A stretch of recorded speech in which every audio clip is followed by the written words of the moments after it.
Hey guys, Jar Guy here.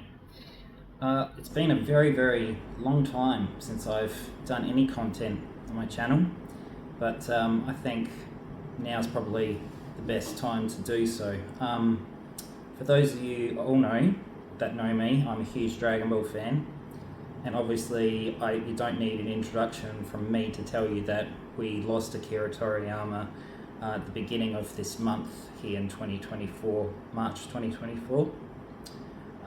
He passed away of cerebral hematoma, which is internal bleeding in the brain. I mean, when I first heard about his death, I was like, oh God, what could it possibly be? Because I know the man smoked. A lot of people in Japan smoke. But before I go into how I feel about the situation, I thought I'd probably give you guys a little bit of context of how I got into Dragon Ball Z when I was a kid. I was approximately, I think I was 13 or 14 years old. Most people that would talk about how they first encountered Dragon Ball Z, from most people would say, I watched it on Toonami or came across it on Toonami when I would get home from school. But it's different for me because I'm from Australia. Even though I did have Toonami growing up, like I did when I was a teenager, my mum and my stepfather I had at the time purchased Foxtel, and we had Toonami on that. But I actually encountered Dragon Ball Z before Australia got Toonami on Cartoon Network. So in Australia, from I think it was the year 1994 or 5, we got a TV show that ran Monday to Friday mornings called Cheese TV. It was starring two people from Sydney, I believe, called Jade and Ryan, two teenagers, and they would host the show from I think about 6 or 7 o'clock to 8:30 every Monday to Friday. They would, and it was a TV network on Channel 10 in Sydney, and they would show a variety amount of very popular shows in the 90s, such as X-Men, Spider-Man, Garfield, Pokemon, Digimon, and then eventually Dragon Ball Z. And like they had a lot of shows. I'm probably forgetting even others like Biker Mice from Mars, Street Sharks. There was a lot of them. Anyway, and I watched Cheese TV because that's back when Pokemon was really popular at the time. Pokemon came out around that time, and I used to play the video games of Pokemon, and I would watch the anime, and then Digimon came out and I really got into Digimon, and Dragon Ball Z eventually came out, but I didn't watch it as soon as it did come out. I didn't know much about it. I remember watching the end of Pokemon or Digimon one time, and then all of a sudden the classic Rock the Dragon theme song came out, and that's all I saw of it at the time. I didn't know anything about it.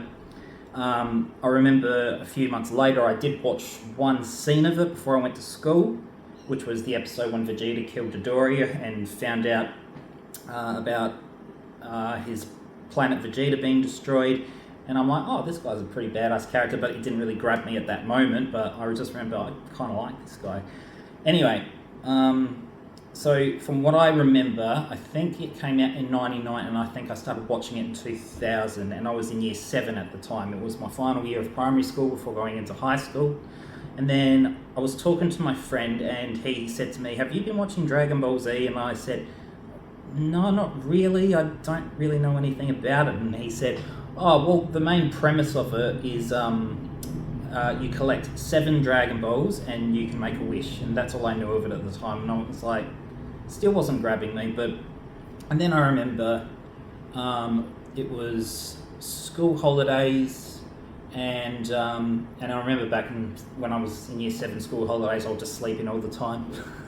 When you're a kid, you hate getting up at 7 o'clock in the morning to go to school and all that sort of thing. When it was holidays for me, I was just like.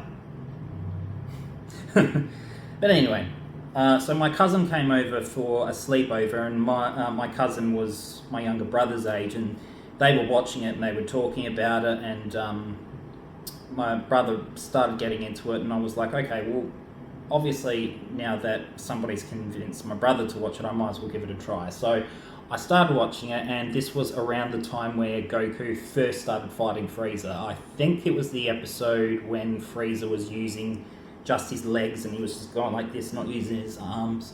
I think that was the very first episode I saw, but don't quote me on it, but it was definitely around that time.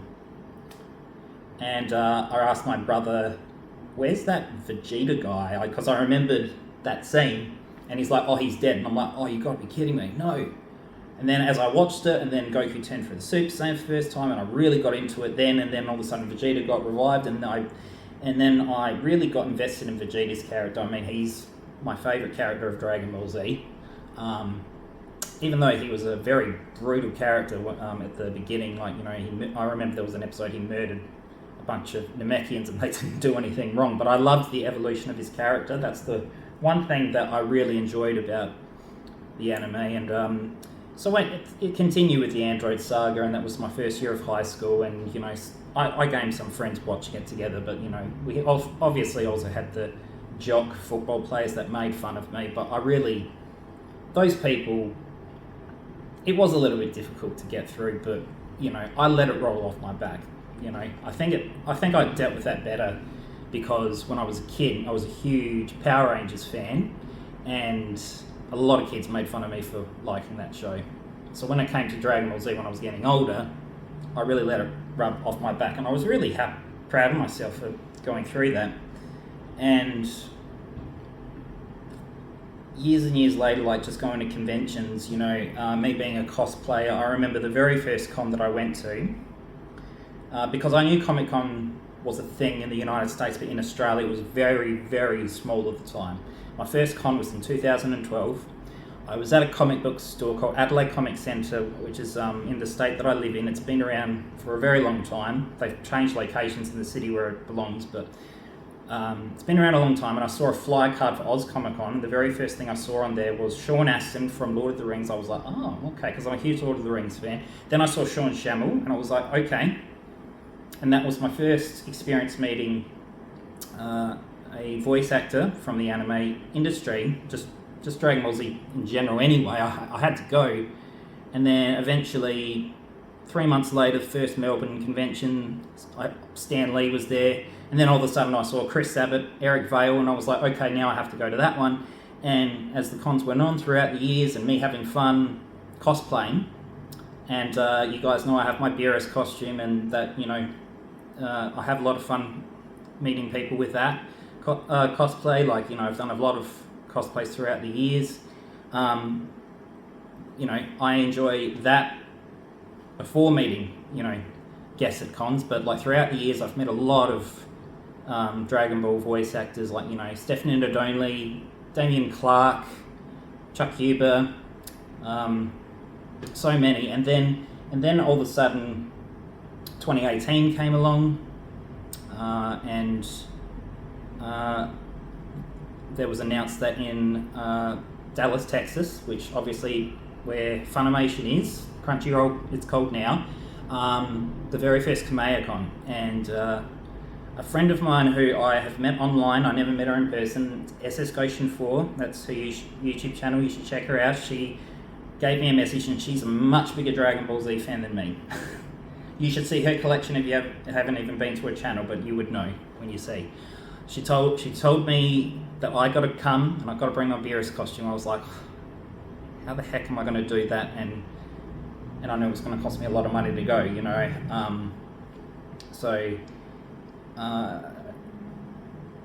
You know, I thought about it, wasn't sure, and then one night I went out for drinks with a few friends that I worked with at the time, and I told one of my workmates about it, and I was like, I'm not sure if I'm going to be able to go.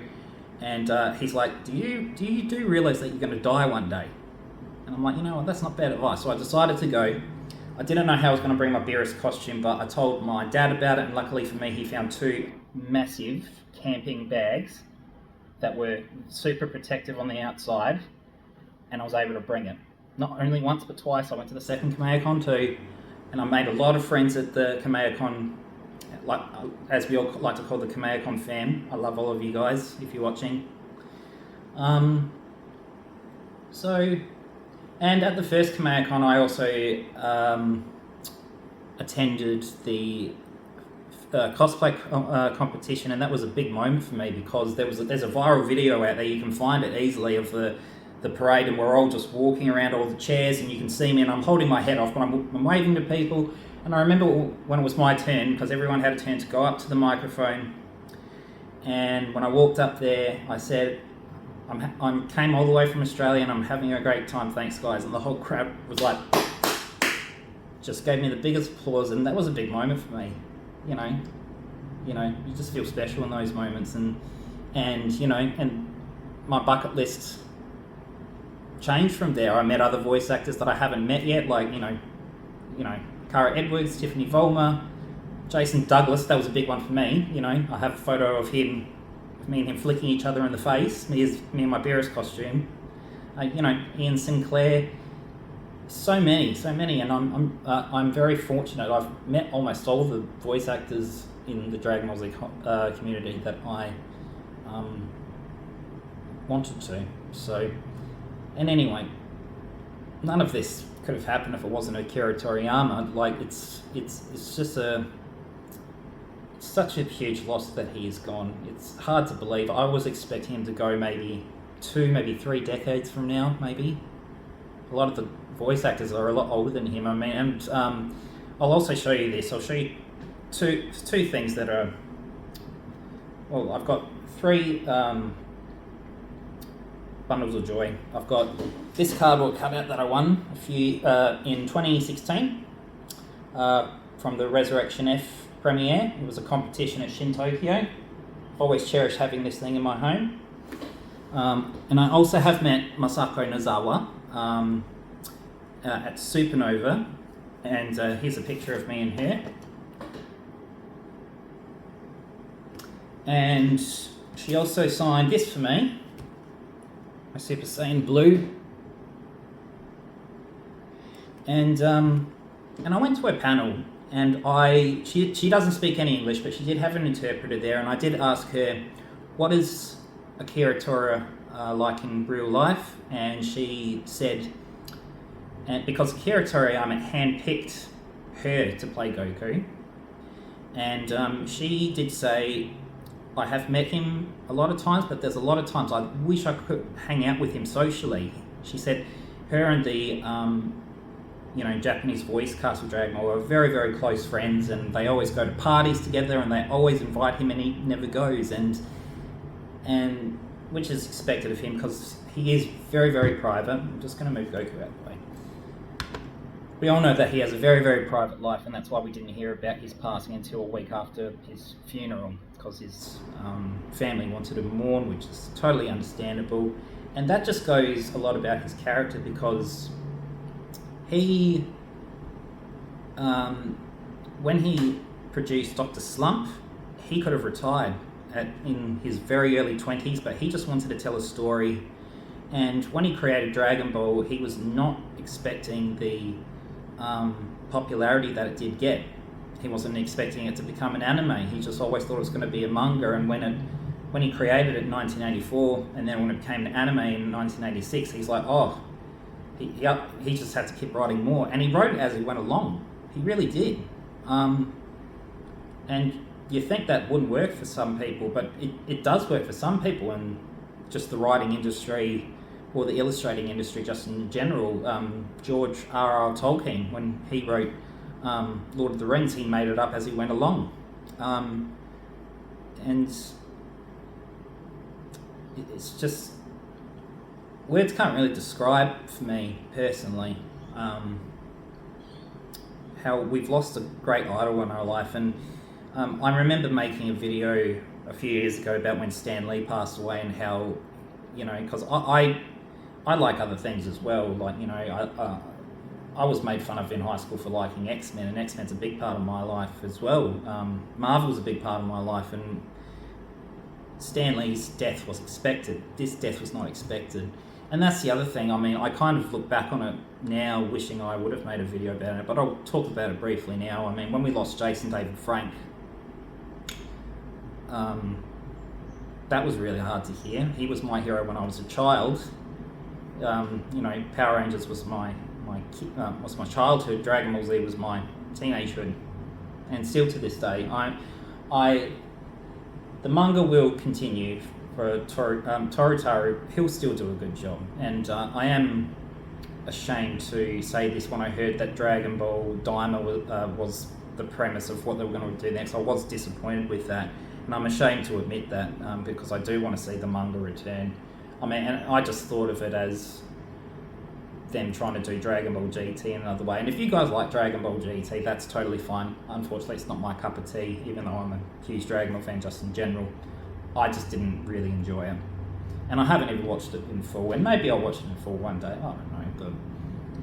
But you know, now that he has passed away, and this is going to be one of his last work, looking back on that and me making that comment, I'm sure it'll be fine. I mean, he has brought a really good combination of action and really great humour all together as one. And I'm sure that Dragon Ball Daima will still bring that as well. And even other work of his I'm definitely going to look into. I mean, Sandman.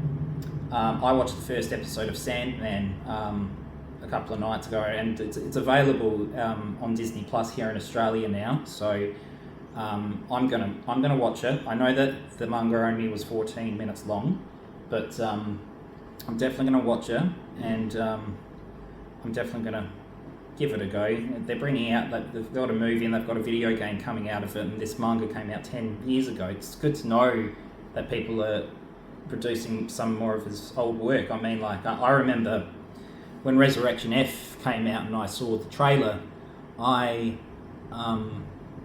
remember seeing Jarko on the screen for on the computer screen of watching the trailer, and I'm like, who's this guy? And then I looked back, and then I found out that he created a prequel to Dragon Ball of this character, Jarko being somebody that came to Earth to try to get Goku off the Earth as soon as he came in, being the police galactic controller that he is. And I actually read this manga before Resurrection F, and I laughed so hard because Jarko is a funny character, and obviously we got Jarko on Dragon Ball Super, and we all know how funny he is now. So if you haven't read this, I definitely would recommend it. So now that he's gone, I'm sure there are people out there that are huge Dragon Ball Z fans that haven't looked at any of his work that will look at it now. So it's hard to believe that he's gone, but he'll live on in the fandom, and he'll be celebrated now, which is something humble about that. And we all just got to thank him for bringing this great community and bringing such a great community of people together. So anyway, guys, that's my thoughts on the matter for now, and thanks for watching. Feel free to give your comments below of your experience in the fandom and what you think he gave to all of us, and I'll definitely read them. Have a good one, guys. I love your fucking faces. Just thought I'd end the video with a few more autographs to show you guys. Like I said, I had a bucket list. I've got Chuck Huber there. Got Sunny Straits there for Krillin.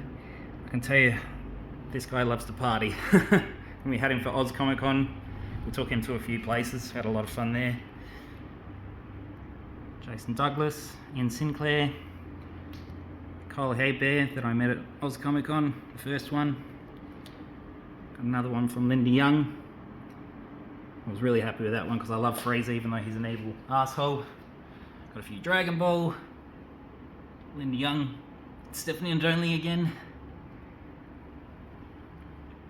Eric Vale, and these are my pride and joy, these Gashapons. They're very rare, so I've got some of these signed, not all of them, but yeah.